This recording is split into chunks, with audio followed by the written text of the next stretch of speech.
چار معراج، اس لیے چار معراج، نماز کی معراج، سجدے کی معراج، وہ نبی جو معراج میں گیا ہے وہ والعصر ان الانسان لفی خسر۔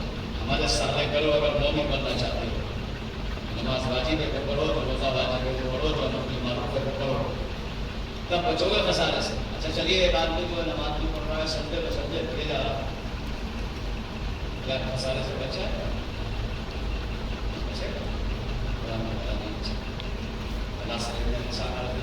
الذين آمنوا وعملوا الصالحات تواصوا بالحق۔ نماز پڑھ رہا ہے، ایمان تو ہے علی پہ، لیکن جہاں بھی آپ کو باطل کی بات ہوتی ہے تو کنارہ کر کے نکل جاتا ہے، جھگڑوں کو نہیں پڑے گی، چاہے قوم کا جھگڑا ہو، چاہے بستی کا جھگڑا ہو، چاہے قبیلوں کا جھگڑا ہو۔ یہی تو بن گیا جماعت کا مزاج، یہی تو صلح کرانے کے لیے بھی بلاتے ہیں، کہتے ہیں نہیں ہم نہیں کرتے چلو نہ پڑھو، رکھو علی پر ایمان، پڑھو نماز لیکن خسارے میں ہو۔ آہستہ سے سمجھ گیا، خسارے میں کوئی چار بولتے ہیں اگلا سمجھے نہیں ہے۔ صلوات بھیجے محمد والے محمد۔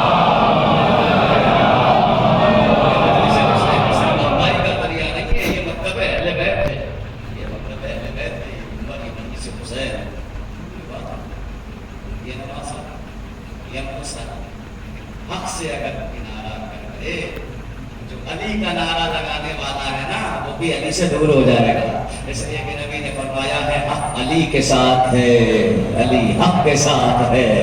حق سے بچو گے تو علی سے بھی چلے جاؤ گے، اس لیے حق کو بیان، حق کو بیان، علی علی کے نقش قدم سے اور حق بھی یزیدی بن کر نہیں، یہ لفظ ہے الذين آمنوا وعملوا الصالحات وتواصوا بالحق وتواصوا بالصبر۔ تم اگر حق پہ قائم ہو تو صبر سے کام، صبر، اس لیے کہ صبر کی آیت قرآن میں اور بھی ہے، بسم اللہ الرحمن الرحیم واستعینوا بالصبر والصلاۃ ان اللہ مع الصابرین۔ اللہ کی مدد چاہیے تو نماز کے ذریعے مدد مانگو اور صبر کے ذریعے۔ سمجھ میں نہیں آتا، صبر مشکل کشا ہو جاتا ہے، صابر مشکلات کشا نہیں بن سکتا۔ صبر مشکل کشا قرآن کہہ رہا ہے، تو اگر آپ حق پر بولیں گے تو صبر کے ساتھ، تحمل کے ساتھ، اس لیے کہ اللہ صابروں کو پسند کرتا ہے، ان اللہ مع الصابرین، اللہ تو دوست ہی صابروں کو رکھتا ہے۔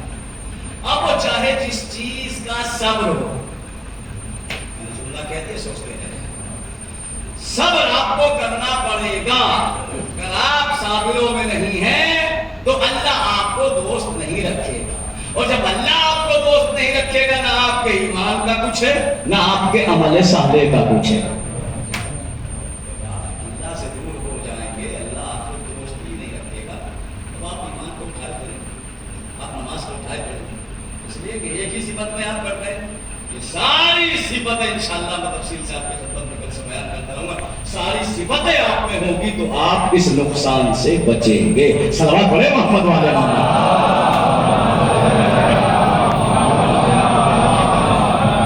کیسے ہے یہ سورہ امام حسین علیہ السلام کی شان میں؟ آپ کہیں گے یہ سورہ کیسے؟ جی، پہلی دلیل تو یہ ہے کہ حسین کا سر سجدے میں عصر کے وقت ہی کٹا تھا، یعنی یہ وقت عصر پروردگار کو اتنا پسند ہے کہ جس وقت میں میرے محبوب کے نواسے نے میری توحید کو بچا لیا، کیوں نہ ایسے وقت کی قسم کھاؤں۔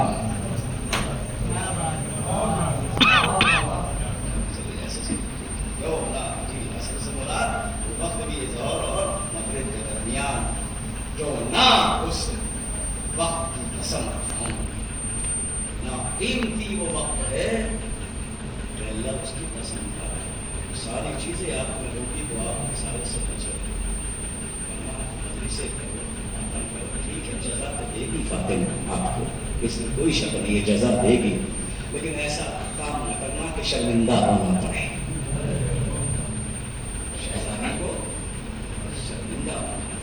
حسین کے بارے میں یہ سورہ ہے، انشاءاللہ کل دلیل پیش کروں گا کہ حسین کے بارے میں کیسے یہ سورہ ہے، اس لیے اس کی شان میں تو ہوگا ہی سورہ جس نے گردن کٹنے کے بعد تلاوت قرآن نوتے نیزہ پہ سنائی ہے۔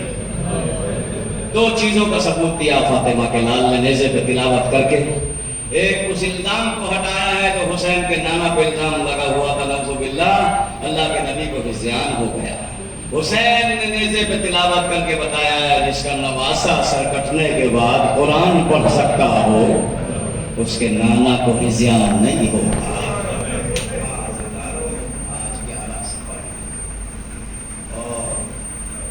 کل کی تاریخ گزری ہے حسین کی بیٹی سکینہ کی شہادت کی۔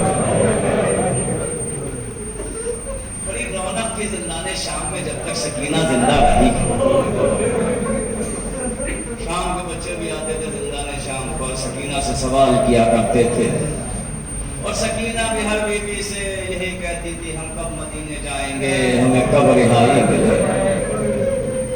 شام کی عورتیں حسب دستور کے مطابق روز زندان شام میں آتی تھی اور بیویوں کے احوالوں کو پوچھا کرتی تھی اور بچوں سے بات کرتی تھی۔ آج جب 11 صفر کو شام کی کچھ عورتیں آئی تو کیا دیکھا، زندان شام میں سناٹا ہے۔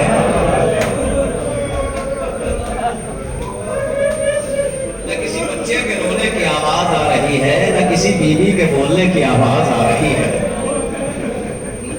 زندان کو ہلایا، دروگہ زندان کو بلایا، پوچھا کیا ہو گیا آج؟ نہ کوئی بچہ روتا ہے، نہ کوئی بچہ بولتا ہے، نہ کوئی بیوی روتی ہے، آج کیا ہو گیا؟ تمہیں نہیں پتا؟ نہیں، کل حسین کی بیٹی اسی لباس میں دفنا دی گئی۔ ہاں اگر زندان پہ بیٹھ کے روز بابا کو یاد کر کے روتی تھی نا، کل وہ زندان شام میں مر گئی۔ شام کی عورتوں نے سنا، اپنے گھروں پہ گئی، شوہروں کو بلایا، بیٹوں کو بلایا، بھائیوں کو بلایا اور لعنت کرنی شروع کی۔ تمہیں شرم نہیں آتی؟ کب تک آل محمد اس قید خانے میں رہیں گے؟ تمہیں کچھ پتا ہے تمہاری غیرت کو کیا ہو گیا؟ کل حسین کی بیٹی کو اسی لباس میں دفنا دیا گیا۔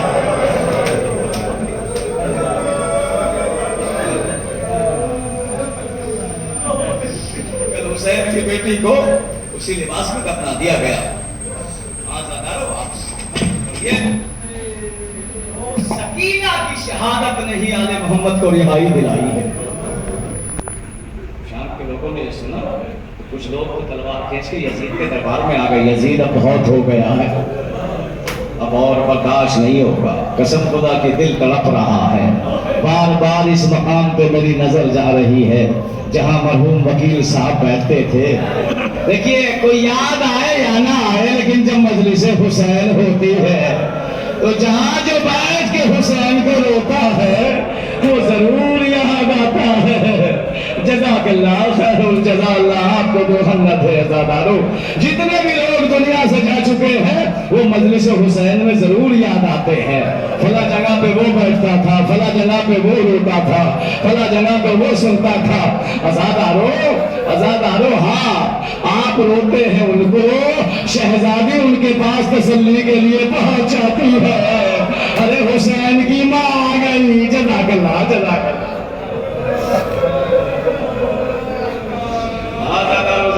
سناٹا۔ امام حسین علیہ السلام نے دو اولادوں کے لیے تو دعا مانگی تھی، ایک اکبر کے لیے مانگی تھی، ایک سکینہ کے لیے مانگی تھی، اور یہ جملہ بھی ملتا ہے مجھے وہ گھر اچھا نہیں لگتا جس میں سکینہ اور رباب نہ ہو۔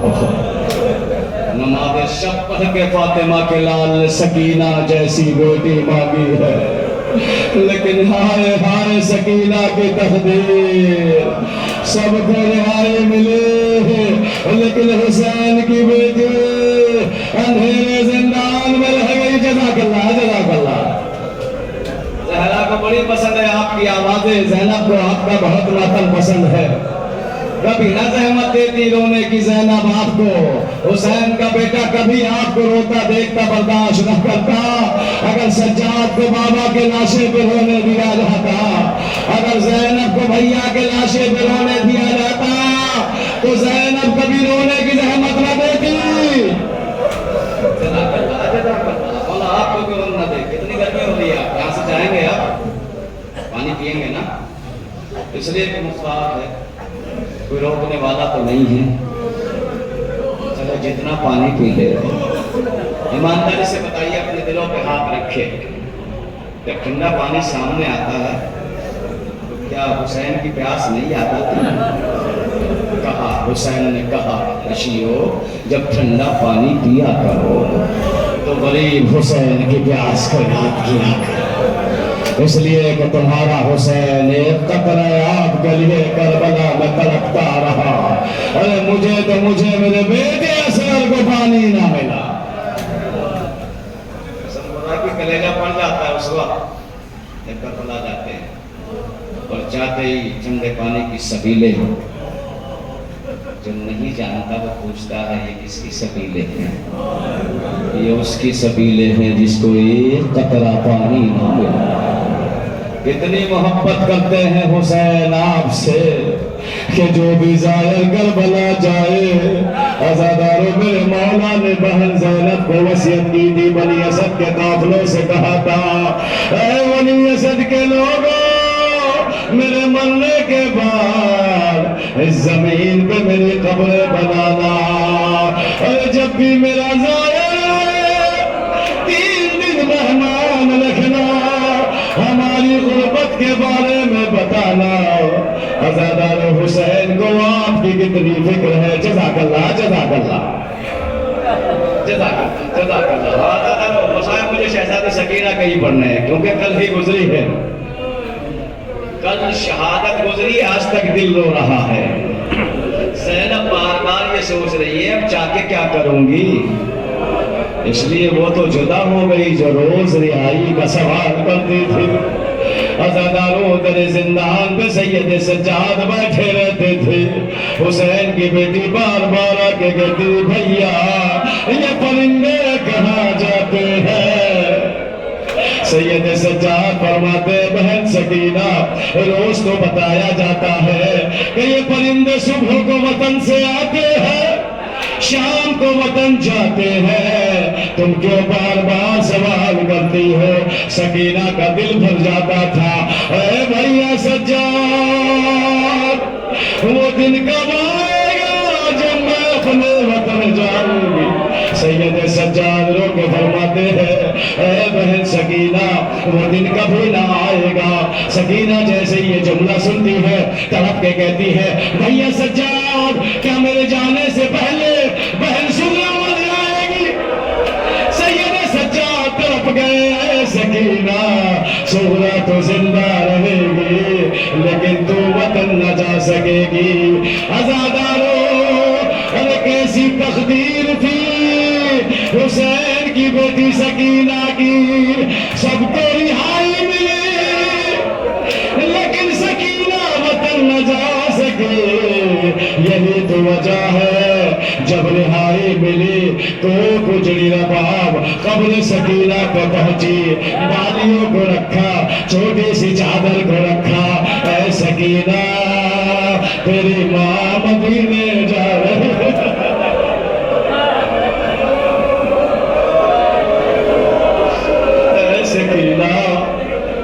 ساری بیویاں گئی ہے قبر سکینہ پر لیکن قبر سکینہ سے کوئی آواز نہیں آتی. بچی سو گئی تھکا، بڑے شمر کے تماچے کھائے ہیں، کوئی آواز نہیں آئی. سب سے آخر میں ام رباب کو گزری. ام رباب قبر سکینہ پر چادر بالیوں کو رکھ کے کہتی ہے بیٹی سکینہ تیری ماں جا رہی ہے. میری جان سکینہ کیا اماں کو الوداع نہیں کہے گی؟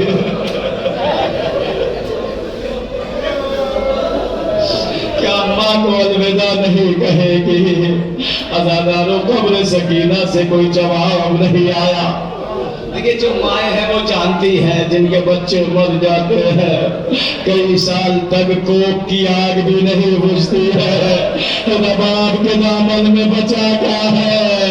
اسغر بھی مارا گیا، سکینہ بھی زندان میں سو گئی. جزاک اللہ جزاک اللہ. دو جملے اور مجلس تمام عزاداروں. ایک مرتبہ سکینہ رباب قبر سکینہ پہ ہاتھوں کو رکھ کے کہتی ہے بیٹی سکینہ ماں کو الوداع کہہ دے، تیری ماں نہیں جائے گی. قبر سکینہ سے کوئی آواز نہیں آئی. رباب تڑپ کے کہتی ہے سکینہ میں مدینے جا رہی ہوں. ارے بیٹی تم کو مدینے جانے کی بڑی تمنا تھی. اے سکینہ رہائی مل گئی. قبر سکینہ سے کوئی آواز نہیں آئی. عزادار رباب چیخ مار کے قبر سکینہ پہ رو رہی ہے.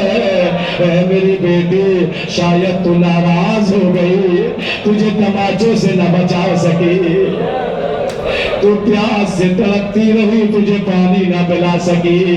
آخری جملہ اور مجلس تمام میرا باپ تڑپ کے کہتی ہے اے سکینہ پہلے کربلا جاؤں گی پھر مدینے جاؤں گی.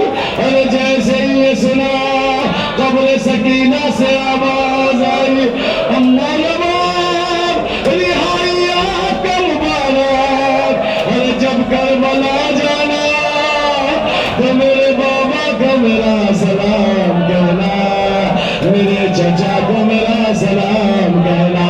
کہنا بابا تیری بیٹی بہت یاد کرتی ہے. اماں رباب چچا کی قبر